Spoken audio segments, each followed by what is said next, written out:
2022 is the bicentennial year of Ulysses S. Grant's birth.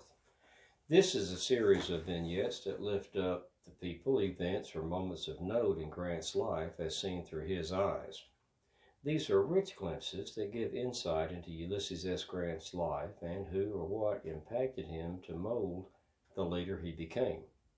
The series is available on the Facebook page Ulysses S. Grant Bicentennial Moments and the YouTube channel General Grant by himself. April 9th, 1862.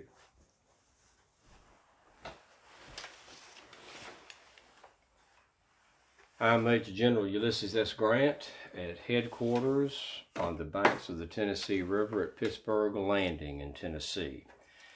And I submitted this report to General Henry W. Halleck about the battle just fought here on the 6th and 7th of April here at Pittsburg Landing.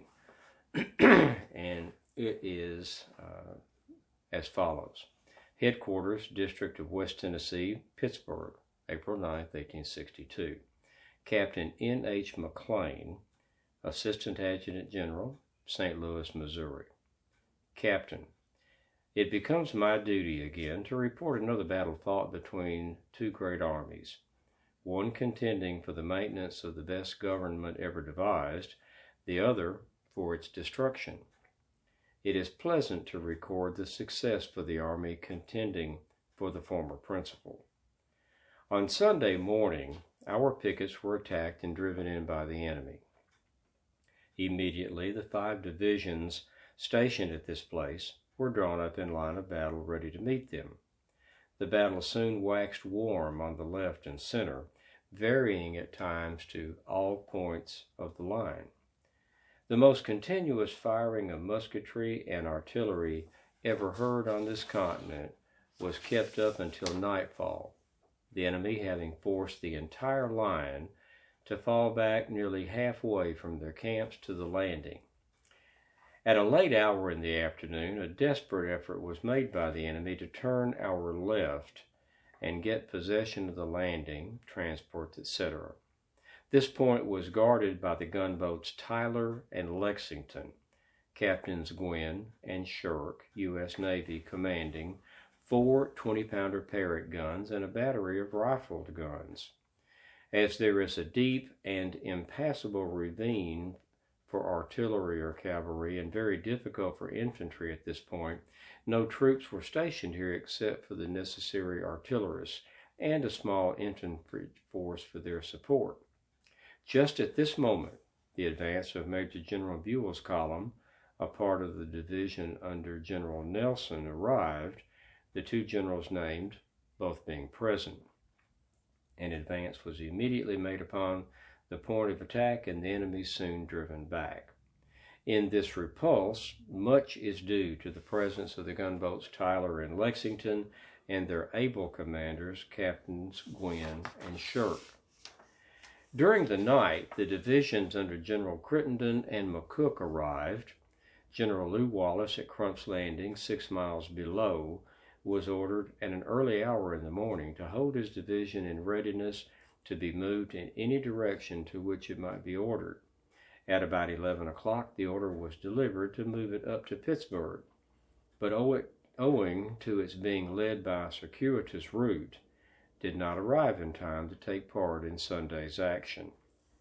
During the night, all was quiet, and feeling that a great moral advantage would be gained by becoming the attacking party, an advance was ordered as soon as day dawned. The result was a gradual repulse of the enemy at all parts of the line from morning until probably 5 o'clock in the afternoon, when it became evident the enemy was retreating. Before the close of the action, the advance of General T.J. Wood's division arrived in time to take part in the action. My force was too much fatigued from 2 days' hard fighting and exposure in the open air to a drenching rain during the intervening night to pursue immediately. Night closed in cloudy and with heavy rain, making the roads impracticable for artillery by the next morning.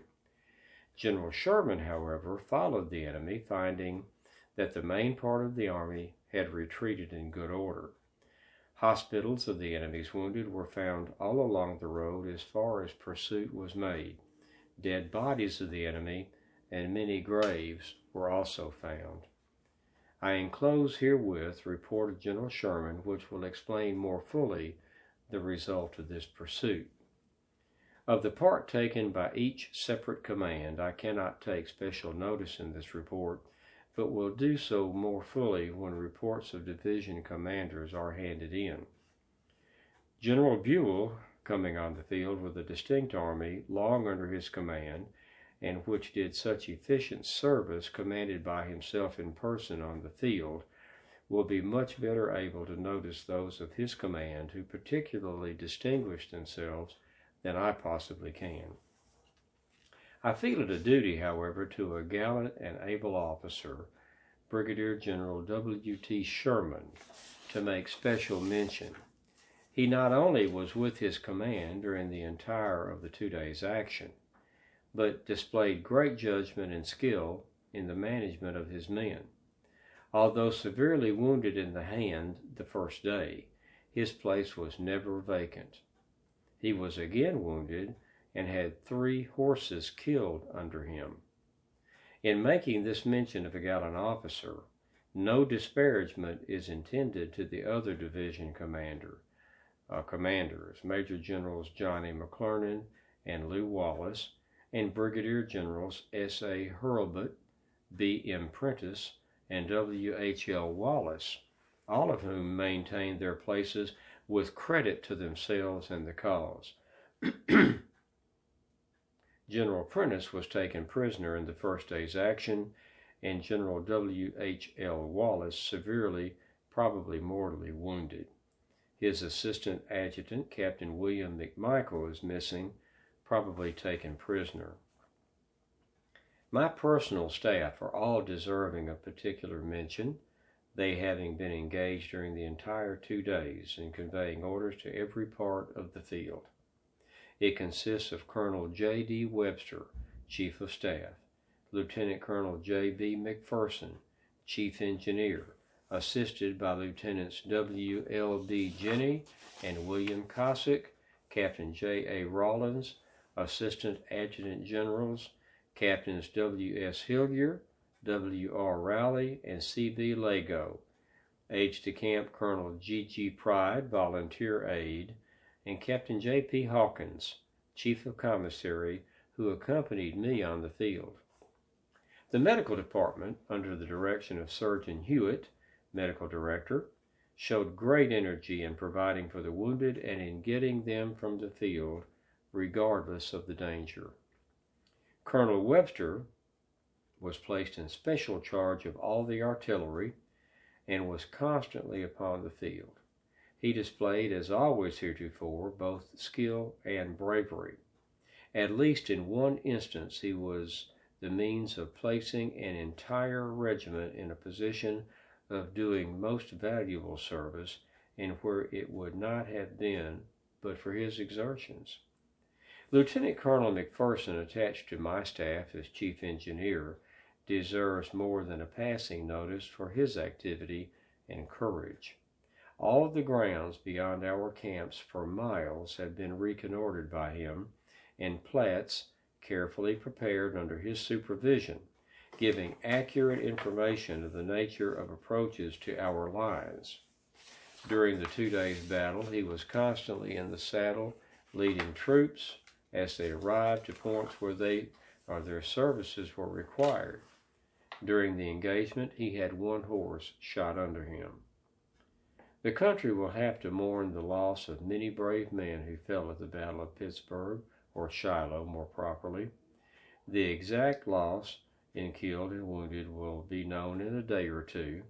At present, I can only give it approximately at 1,500 killed and 3,500 wounded. The loss of artillery was great, many pieces being disabled by the enemy's shots, and some losing all their horses and many men. There was probably not less than 200 horses killed.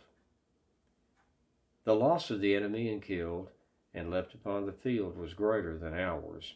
In wounded, the estimate cannot be made, as many of them must have been sent back to Corinth and other points. The enemy suffered terribly from demoralization and desertion. A flag of truce was sent in today from General Beauregard. I enclose herewith a copy of the correspondence. I am very respectfully, your obedient servant, U.S. Grant, Major General Commanding. General Beauregard's letter of April the 8th, 1862. At the close of the conflict of yesterday, my forces being exhausted by the extraordinary length of time during which they were engaged with yours on that and the preceding day, and it being apparent that you had received and were still receiving reinforcements, I felt it my duty to withdraw my troops from the immediate scene of conflict. Under these circumstances, in accordance with the usages of war, I shall transmit this under flag of truce, to ask permission to send a mounted party to the battlefield of Shiloh for the purpose of giving decent interment to my dead. Certain gentlemen wishing to avail themselves of this opportunity to remove the remains of their son and friends, I must request for them the privilege of accompanying the burial party, and in this connection I deem it proper to say, I am asking only what I have extended to your own countrymen under similar circumstances. My reply to General Beauregard's note on April the 9th of 1862. General G.T. Beauregard, commanding Confederate Army of the Mississippi, Monterey, Tennessee. General, your dispatch of yesterday is just received. Owing to the warmth of the weather, I deemed it advisable to have all the dead of both parties buried immediately. Heavy details were made for this purpose, and it is now accomplished. There cannot therefore be any necessity of admitting within our lines the parties you desire to so send on the grounds asked. I shall always be glad to extend any courtesy consistent with duty, and especially when dictated by humanity. I am Major General Ulysses S. Grant on the field at Pittsburg Landing, Tennessee on April the 9th, 1862. And this has been a Ulysses S. Grant Bicentennial Moment.